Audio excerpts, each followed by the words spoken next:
Le 10 décembre 2002 sortait au cinéma Les Deux Tours, second volet de l'adaptation cinématographique du Seigneur des Anneaux par Peter Jackson. J'ai alors 14 ans, 10 kilos en trop et surtout une passion dévorante pour l'heroic fantasy.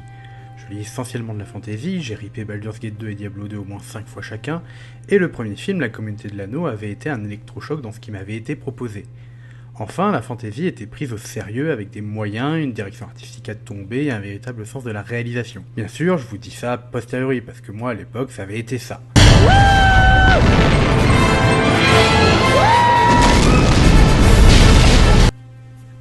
Mais c'est vraiment devant Les Deux Tours que j'ai pris une de mes plus grandes claques cinématographiques. C'est surtout son dernier tiers qui m'avait chamboulé, la bataille du gouffre de Helm. Déjà épique dans les livres, le gouffre de Helm représente le Saint Graal pour tout fan d'Heroic Fantasy de l'époque. La mise en scène grandiose d'une bataille titanesque et épique dans un monde de fantasy. La bataille du gouffre de Helm fait partie de ces expériences cinématographiques qui m'ont marqué gamin à travers l'action, la musique et même la mise en scène. Pour vous dire, je suis allé 2 fois le voir au cinéma et je ne compterai pas le nombre de fois que je l'ai revu durant mon adolescence. Bien que j'aime beaucoup Le Retour du Roi, je n'ai jamais réussi à retrouver l'équivalent d'une telle expérience de bataille.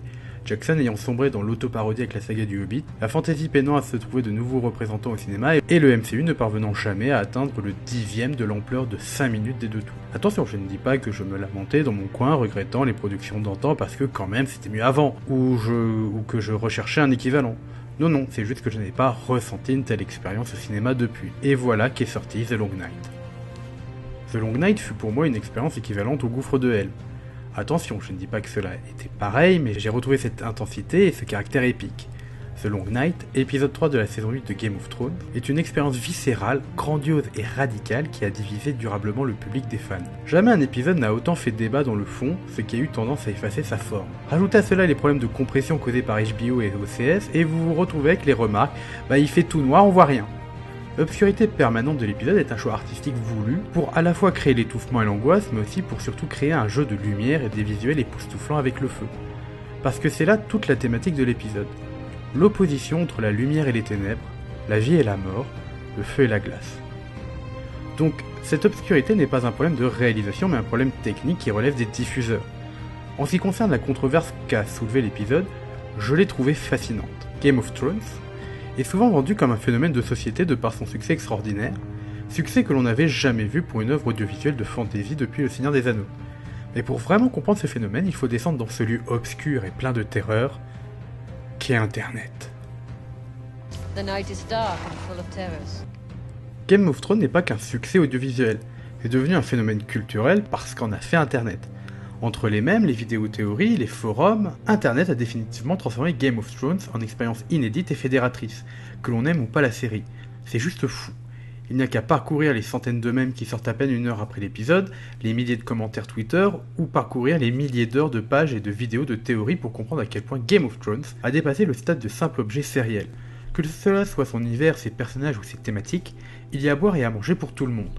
Autre chose fascinante par rapport à un tel phénomène, la série n'a jamais été un fétiche. C'est-à-dire que les gens sont bien conscients que la série a ses défauts, ses travers, ses faiblesses d'écriture ou d'acting. Et même ça fait partie du charme de la série. Les running gags quant à l'absence de gosses, les scènes de fesses random, les choix un peu débiles, les intrigues rushées ou mal écrites, coucou Dorn, tout cela participe à l'affection que l'on a pour la série. Bien sûr, vous aurez toujours des Jean-Kévin moi-je, cinéphiles et esthètes pour vous expliquer que vous sombrez dans la facilité, le capital, le divertissement bas de gamme et peu exigeant, que cela est vulgaire et débile, bref, des détenteurs du bon goût et de la vérité qui vous assènent leur morale esthétique à 2 balles, en vous prenant pour un demeuré sans éducation artistique. Mais qu'importe. Il y a un autre aspect que j'ai évoqué plus tôt, les théories. La pratique intensive de la théorisation sur les films, les séries ou mangas est véritablement apparue avec Internet, permettant de proposer nos théories sur ce qui va se passer, construisant une enquête collective, où chacun peut apporter de nouveaux éléments ou en discuter d'anciens. Et Game of Thrones est sûrement l'œuvre la plus théorisée du net, que cela soit pour les livres ou la série. Personnellement, je trouve cela fascinant et aime bien lire quelques trucs, mais rien ne remplacera pour moi la bonne vieille théorisation informelle avec ton pote une bière à la main. Coucou Marty.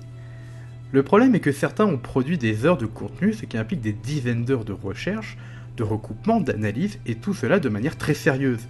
Tellement sérieuse qu'ils ont produit des théories qui tenaient très bien la route, élégantes, bien ficelées, mais qui se sont heurtées au mur de la réalité de la fiction. Et du coup, quand on porte une théorie que l'on a durement travaillée durant un certain temps, il y a des chances d'être déçu. Déception qui vient en partie de l'appropriation inconsciente que l'on fait de la série à travers toutes les pratiques autour. Je ne dis pas que la série a fait des bons choix, notamment dans le script de l'épisode 3, Elle essaie de comprendre l'expérience collective qu'il y a eu autour de cet épisode. Beaucoup se disent extrêmement déçus par cet épisode, d'autres pleinement satisfaits, d'autres ont simplement kiffé. Cette appréciation dépend beaucoup de l'attente que l'on avait et de sa forme. Il y a une différence fondamentale entre attendre fébrilement la venue d'un événement sans aucune idée de son déroulement et attendre que des choses précises se passent parce que l'on avait théorisé cela ou cela. Il y a un texte de Rousseau qui permet de rendre compte de la désillusion qu'eurent beaucoup, notamment les théoriciens de Game of Thrones. Malheur à qui n'a plus rien à désirer. Il perd pour ainsi dire tout ce qu'il possède. On jouit moins de ce qu'on obtient que ce qu'on espère, et l'on est heureux qu'avant d'être heureux. On ne se figure point ce que l'on voit, l'imagination ne part plus rien de ce qu'on possède, l'illusion cesse où commence la jouissance. Le pays des chimères est en ce monde le seul digne d'être habité, et tel est le néant des choses humaines, qu'hors l'être existant par lui-même, il n'y a rien de beau que ce qui n'est pas. Jamais il n'y a eu autant de disputes autour d'un épisode. Cela vient du fait qu'il possède deux dimensions. Une dimension cinématographique, l'objet audiovisuel si vous préférez, et l'objet sériel, c'est-à-dire le statut d'épisode pris dans une trame scénaristique plus large, ce qui implique des questions de lore et de continuité. Et pour évoquer cette nature double, je ne peux m'empêcher de faire le rapprochement, et je vous promets, c'est la dernière analyse méta, de la sortie d'Avengers Endgame. Il est assez drôle de voir que la saison 8 et le dernier film du MCU sortent de manière concomitante, parce que l'un et l'autre sont la dernière étape d'une franchise vieille de plus ou moins 10 ans, qui sont des conclusions à leurs sagas respectives, que l'on va dire adieu de manière plus ou moins violente à des personnages que l'on a appris à connaître. D'un côté, on a une saga de films qui se construit comme une série, et de l'autre, une série qui parfois vient lorgner du côté du cinéma. Et c'est encore plus ironique quand on voit que Endgame sort à 5 jours d'intervalle de The Long Night, car ils sont le miroir l'un de l'autre. La presque totalité des personnages se sont réunis pour faire face à la plus grande menace qu'ils aient connue. Certains devront mourir, des sacrifices devront être faits, et plus rien ne sera comme avant. Mais la différence est que The Long Night n'est que l'épisode 3 au milieu de 6 épisodes. N'est-on donc que la conclusion d'un arc scénaristique parmi d'autres, celui de l'hiver et non de la série dans son entier. On peut contester ce choix de faire de Cersei la dernière menace, mais j'aime beaucoup l'idée. Endgame est lui une conclusion à 10 ans de cinéma, se permettant même un caméo de Favreau, le réalisateur du premier Iron Man, qui a lancé la série. Endgame conclut des arcs, tue certains de ses personnages, bref, possède un caractère définitif que n'a pas The Long Night. Mais force est de le reconnaître, il y a dans les 80 minutes de l'épisode plus de cinéma que dans 10 ans de MCU, quelques exceptions à part. Et vous allez dire que je fais à mon tour mon Jean-Kévin moi-je gardien du bon goût, et vous auriez raison si je ne faisais pas cette nuance. Je ne vous dis pas de ne pas aimer le MCU, cela vous regarde. Par contre, en termes de réalisation, il y a un gouffre entre les frères Rousseau et Miguel Sapochnik. Le même Sapochnik qui réalisa les épisodes Hard Home, The Battle of Bastard et Wind of Winter, soit les meilleurs épisodes de la série. Je reviendrai sur les influences de Sapochnik plus tard, mais il y a un vrai sens de la mise en scène, du cadre, une vision, contestable certes, mais une vision, là où les frères Rousseau peinent souvent à donner de l'ampleur et un caractère grandiose et mythologie à leur scène, alors que cela est l'essence même des récits qu'ils adaptent. Pour finir le parallèle, les frères Rousseau comme Sapochnik sont des réalisateurs avant tout de séries, et j'ai vraiment envie de voir ce que pourrait donner le dernier sur un vrai long métrage, ou qu'il aille faire un tour du côté de l'adaptation de The Witcher, futur remplaçant autoproclamé par Netflix de Game of Thrones. Mais bon, cet épisode alors. The Long Night a été, de mon point de vue, une véritable expérience de l'équivalent du gouffre d'Helm, influence que revendique haut et fort Sapochnik. Il me semble qu'au bout d'un moment, vous fatiguez l'audience. J'ai regardé comme référence Le Seigneur des Anneaux les deux tours, parce que le siège est une séquence de 40 minutes, qui est en réalité 3 batailles différentes coupées dans 3 endroits différents. C'est la chose contemporaine la plus énorme à laquelle je pouvais penser. J'ai essayé de voir quand c'est que vous commencez à ennuyer le public. Je pense qu'on va dépasser ça. Il semble que la seule façon d'approcher ça correctement est de prendre chaque séquence et de se demander pourquoi j'aurais envie de continuer à regarder ça. C'est une chose dont je me suis rendu compte, c'est que moins il y a d'action-combat dans une séquence, mieux c'est. On varie également les genres. Il y a du suspense, de l'horreur, du survival horror, de l'action, du drame, et on ne bloque pas sur le fait de faire des morts après mort. Sinon les choses sont désensibilisées et ne veulent plus rien dire. On comprend que le gouffre de Helm n'est pas la seule influence.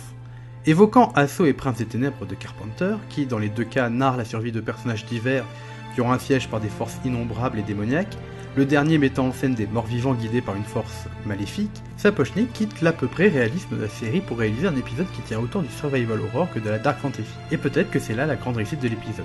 À faire, le moment d'un épisode, un pur épisode de fantasy décomplexé qui ne lévine à aucun moment sur les effets et les symboles. On pourrait pointer comme certains les dizaines d'incohérences de l'épisode, les erreurs stratégiques élémentaires, les invraisemblances, parce que Game of Thrones, c'est une série qui se veut réaliste sur de nombreux points, à part les dragons, et les sans-visage, et les sorciers, et les plateaux rouges, et les marchands blancs. Bon bref, c'est une saga qui fait un traitement réaliste d'un monde de fantasy. D'où la surprise, voire l'agacement de voir les Dothraki chargés dans l'obscurité au mépris du bon sens, et se faire décimer en quelques secondes. L'organisation relativement douteuse des défenses, les zombies AFK dans la bibliothèque alors que quelques minutes avant ils étaient en mode infecté de World War Z, la non-présence de Ghost et même l'exploitation elle aussi douteuse des dragons. On ne va pas faire comme si cela n'existait pas. Mais il faut voir ici ce que veut faire Sapochnik. Une pure œuvre de dark fantasy allégorique qui voit s'entrechoquer le feu et la glace. On peut contester le bien fondé de ce parti pris, et personnellement il a très bien marché sur moi. L'épisode est une confrontation constante entre le feu et la glace, ce qui est le titre, je rappelle, de la saga d'origine, qui est la geste du feu et de la glace. C'est un affrontement où chacun prend successivement l'ascendant sur l'autre. On commence par une victoire morale de l'hiver avec cette obscurité, et cette tension palpable chez chacun, tout cela servi par une mise en scène qui balaye l'ensemble des acteurs sur une musique qui rappellera certains morceaux de Carpenter. Puis arrive Mélisandre qui enflamme dans un plan grandiose les Araques d'Othraki, redonnant espoir à tous et éclairant les ténèbres. Victoire du feu. Puis vient la charge et ce plan lui aussi grandiose de ces flammes sur la plaine jusqu'à la masse sombre au loin. Puis ce plan large et silencieux où les flammes s'éteignent une à une en quelques secondes, ponctuées par les cris d'horreur des morts et des vivants. Les quelques survivants, dont Jorah, surgissent de l'obscurité, blessés, terrifiés, dans un silence pesant. Pas de musique, juste le bruit grouillant de cette marée mort-vivante qui déferle sur les défenseurs. Victoire de la glace. Certains ont critiqué le caractère brouillon de l'action, mais c'est ici une volonté de Sapochnik. On passe d'un coup du registre épique de la fantasy au survival horror. Daenerys, refusant de suivre le plan, déchaîne sa fureur et le feu de Drogon sur les morts, redonnant espoir. Victoire du feu. Mais le roi de la nuit invoque un brouillard givrant gênant la visibilité et l'action des dragons. Victoire de la glace. Les troupes sont obligées de se réfugier à l'intérieur des murailles. La tranchée ne veut pas s'enflammer pour faire barrage aux morts. Mélisandre intervient, invoquant R'hllor dont la hotline doit être occupée. Victoire du feu. Bref, vous avez compris le principe. Et ce principe se répétera tout au long de l'épisode, de ce sublime duel de dragons au-dessus des nuages à la mort de Beric, qui a toujours symbolisé le feu, et à cette fin si surprenante de la dague en acier valyrien, acier créé magiquement par le feu draconique mettant fin au roi de la nuit. C'est en ayant cette symbolique et cette dynamique en tête que Sapochnik va construire sa bataille, passant d'un genre à l'autre, mais l'ayant toujours en tête. L'une des évocations les plus parlantes est le roi de la nuit se tenant au milieu des flammes de Drogon, affichant un sourire goguenard tout en rappelant par la mise en scène et la musique une autre figure de fiction invincible et inarrêtable.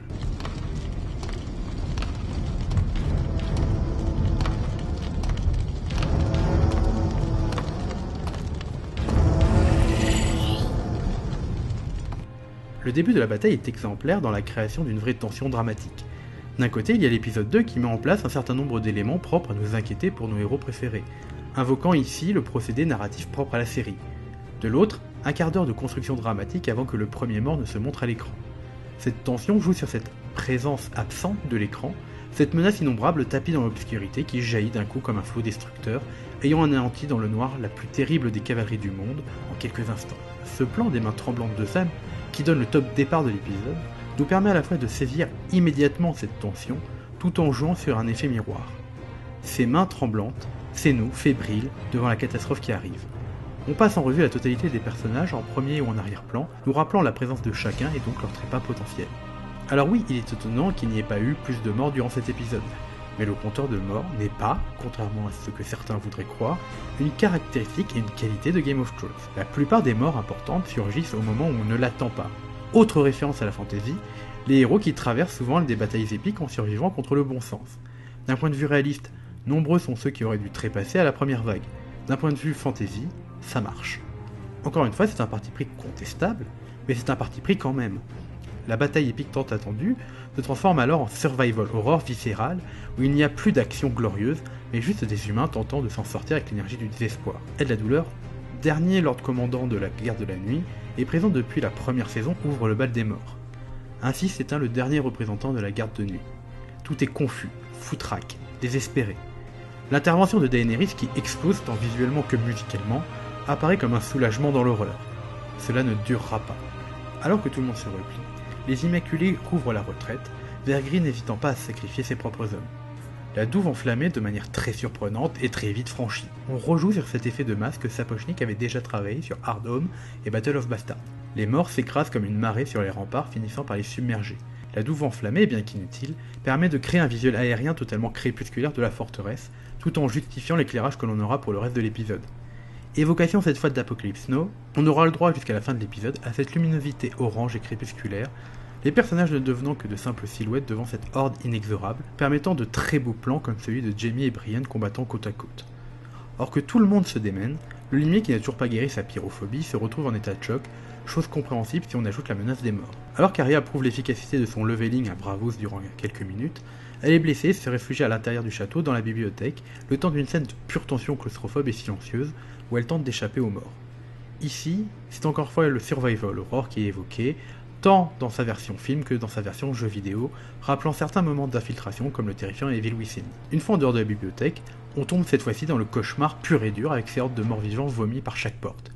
Arya ne sera sauvée que par l'intervention du limier et de Beric, le premier ayant vaincu sa peur pour Arya, prouvant encore une fois son affection pour elle, et le deuxième ayant son rôle à jouer. Beric retient les morts dans le couloir, prenant une dimension christique. Alors j'ai vu que cela avait gêné certains, invoquant de manière débile l'imagerie chrétienne propre à la culture américaine.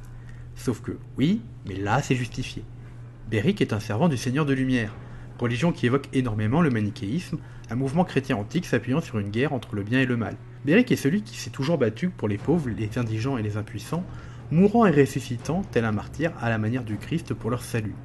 Donc oui, la référence christique est bien justifiée de par son statut de martyr ressuscité, pour le bien de tous, au nom d'un dieu qui évoque clairement le christianisme des premiers âges. Et le zoroastrisme, mais on va pas partir dans les détails. J'aimerais juste attirer l'attention sur la pièce dans laquelle nos héros se réfugient. Une grande pièce où les attend comme par hasard Mélisandre, prompte à suggérer la destinée d'Arya. Dans la pièce, on remarque que le sol est jonché de morts vivants. Si Mélisandre n'est intervenue que 2 fois pour enflammer des trucs, je pense qu'on peut lui imputer ce massacre de morts vivants. Après tout, elle a bien dû survivre dans un château envahi par une armée de zombies. Alors pourquoi pas, ce qui expliquerait la fin, mais on y reviendra. Dans la cour, montée progressive de la tension alors que les défenseurs sont submergés. Lyanna Mormont, fléau de géant, trépasse de manière violente, confrontée à un géant mort-vivant qu'elle emporte dans la tombe. Encore une fois, la scène relève plus de l'horreur et du pathétique que de l'épique. Voir cette gamine de 11 ans blessée se jeter avec l'énergie du désespoir contre cette horreur, pour finalement se faire lentement broyer, est juste horrible. D'autant plus que Lyanna, devenue mascotte de la série grâce à son interprète, était un personnage très apprécié du public. Il faut savoir que son personnage ne devait avoir qu'une ou 2 répliques dans la saison 5, mais sa popularité a fait qu'elle a eu plus de place. Une fin à la fois grandiose et horrible pour la représentante de la maison Mormont, qui s'éteindra à la fin de cette nuit d'horreur. A noter que Lyanna, comme Jorah, aura accompli et parachevé l'œuvre de Jeor Mormont, Lord Commandant de la Garde de la Nuit, oncle de la première et père du deuxième. Ils respectent littéralement leur devise « Here we stand », devenant les dignes représentants de leur maison.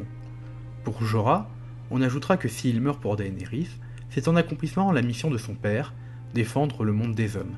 Ainsi se conclut l'arc narratif de ce très beau personnage, en défendant celle qu'il aime, accomplissant son devoir de chevalier protecteur tout en renouant symboliquement avec son père. Alors que le monde s'écroule, Winterfell apparaissant comme un phare au milieu de la tempête de l'hiver, les non-combattants se terrent dans les cryptes.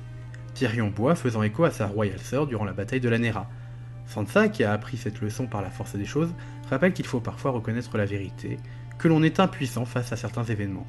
Et putain, les anti-Sansa, fermez vos gueules. Ça réclame de la cohérence, ça se peint des invraisemblances, et vous voulez quoi? Qu'on refile une épée envers Dragon à Sansa et qu'elle aille se battre sur les remparts? Bon alors il faut savoir en plus qu'une scène où elle et Tyrion se battent face aux zombies de la crypte a été tournée, mais malheureusement coupée au montage.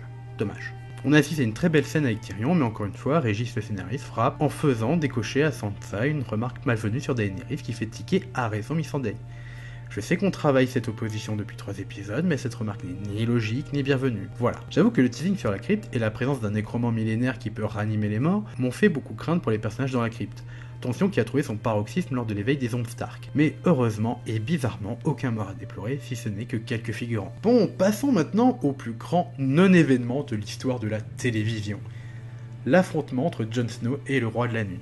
Alors qu'on avait une mise en place de 4 saisons, ce duel ne se fait que de manière indirecte, par force interposée. Rhaegal contre Viserion, les morts contre les vivants, et alors que Jon se retrouve enfin devant le Roi de la Nuit, on se dit que ça y est, le grand duel aura lieu. Sauf que non. De manière un peu taquine, le roi toise Jon et, dans une forme d'humour un peu macabre, lève les bras pour repop ses troupes. Troupes qui, soit dit au passage, semblaient avoir grandement diminué. On a le droit alors à cette scène très forte de Jon qui court vers son ennemi alors que les morts se relèvent peu à peu. Entouré par la horde, Jon est obligé de se battre pour sa vie, son ennemi dans un taut ultime lui tournant le dos et envoyant chier des années de théorie. Car oui, c'est bien la dernière fois qu'on les verra tous les deux ensemble. Alors que la série construisait cette opposition assez évidente, beaucoup s'appuyaient sur des prophéties et des éléments tirés des livres. Et là, j'avoue que je me marre, parce que d'une, Mélisandre a déjà montré qu'elle s'était plusieurs fois gourée, quitte à être suspicieux quant à certaines de ses actions magiques. Si elle montre de réels pouvoirs, dans quelle mesure certains n'ont pas été de la poudre aux yeux? Et il n'y a qu'à regarder la catastrophe que fut Stannis pour se dire qu'elle n'est pas la meilleure des prophétesses. Deuxièmement, une prophétie a le mérite d'être extrêmement floue et de permettre des interprétations multiples et plus ou moins évidentes. Mais rien d'assez solide pour véritablement affirmer que cela est cela, sauf a posteriori, chose sur laquelle vont jouer allègrement les showrunners en reconstruisant après coup le parcours d'Arya, avec une prophétie lancée bien avant qu'il n'ait l'idée de la propulser Night Slayer. Troisièmement, beaucoup se sont appuyés sur des éléments extérieurs à la série, c'est-à-dire propres au livre, alors que bon, ça fait longtemps que les deux ont divergé. Même si cela est frustrant, c'était surprenant. Et je pense que nous assistons autant à un taunt du Roi de la Nuit envers Jon qu'un taunt des showrunners envers leur public. C'est ainsi que Jon, entouré de morts-vivants, est sauvé in extremis par Daenerys, lui permettant d'aller au secours de Bran qui depuis le début est AFK sous la surveillance de Théon. Bon, passons l'absence de vision périphérique de Daenerys, qui me fait me demander si elle n'a pas un peu de sang Greyjoy dans les veines, pour assister à cette terrible scène d'un Drogon submergé par la masse de morts grouillant sur son corps. Encore une fois, Sapochnik nous offre un tableau cauchemardesque, qui servira d'apéritif pour ce qui va suivre. Car le long plan de Jon traversant la cour de Winterfell ressemble bien à un cauchemar éveillé. Une vision infernale des enfers avec ces morts tombant des cieux, ces montagnes de cadavres, ces vivants hurlants submergés par ces êtres effroyables. Vision de l'enfer sur terre, Jon regarde impuissant ses compagnons devant faire le choix le plus cruel de sa vie, les aider ou sauver Bran. Son parcours s'achève dans une cour où Viserion, partiellement blessé, se déchaîne et bloque le passage. Et moi, là, je n'ai pas pu m'empêcher de penser à ça. N'ayant pas fait les tutos de Dark Souls, Jon est bloqué impuissant tandis que le Roi de la Nuit se rapproche inexorablement de Bran. Si on peut s'attrister sur l'absence d'intervention des marcheurs blancs durant la bataille, leur arrivée amplifie le caractère désespéré tout en nous offrant une entrée du Roi de la Nuit, cette fois qui évoque le western crépusculaire. Dans la cour, Théon et les Fernets se battent pour défendre Bran, alors que tout semble perdu, Bran, qui n'a rien foutu de la bataille, adresse ses mots à Théon.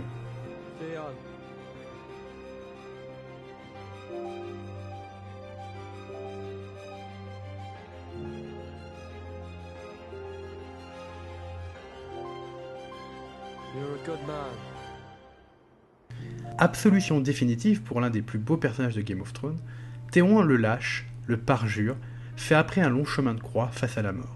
Il se jette courageusement contre le Roi de la Nuit qui le tue sans sourciller. Théon est l'un de mes personnages préférés de Game of Thrones, parce qu'il est sûrement le plus humain d'entre tous. Capable du meilleur comme du pire, perdu dans ses conflits de loyauté entre sa famille adoptive et sa famille d'origine, c'est un être déchiré qui a fait les mauvais choix. Théon est un homme bon. Non, il est un homme, sans attributs extraordinaires, lâche, courageux, menteur, fidèle.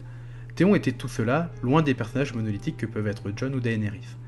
Un peu comme Jaime, c'est un personnage faillible qui a commis des atrocités, mais qui a su, à la fin, faire les bons choix. Figure optimiste dans un monde pessimiste, il a su nous offrir de très beaux moments comme celui-ci. Et sa mort est la plus déchirante de toutes. Maintenant, rien ne se dresse entre le Roi de la Nuit et sa proie. C'est alors que...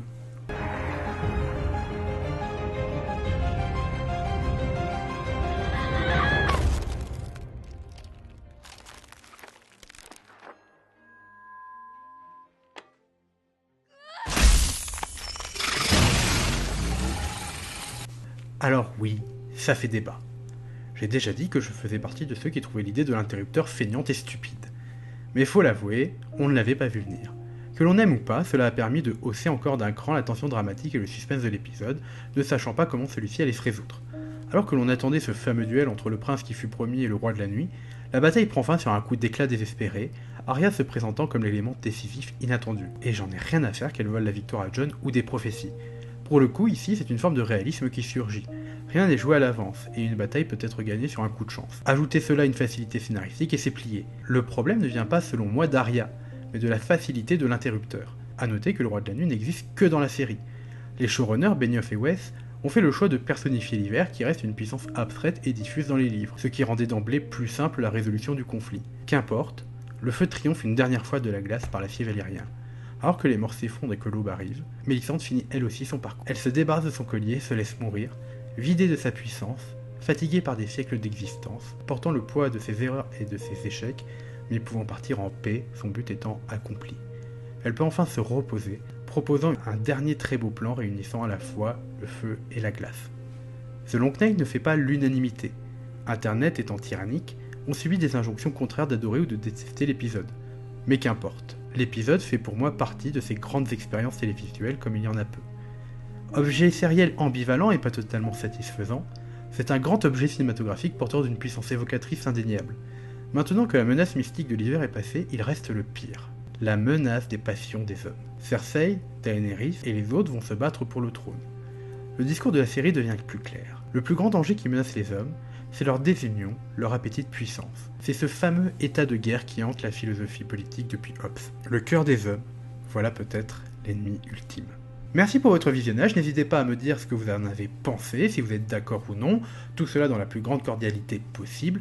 N'hésitez pas à rejoindre la page Facebook, Twitter ou le Discord. À la semaine prochaine, en attendant, n'oubliez pas... Oh shit! Oh shit! Oh shit! Oh shit! Oh shit! Are you ready for this? Oh shit!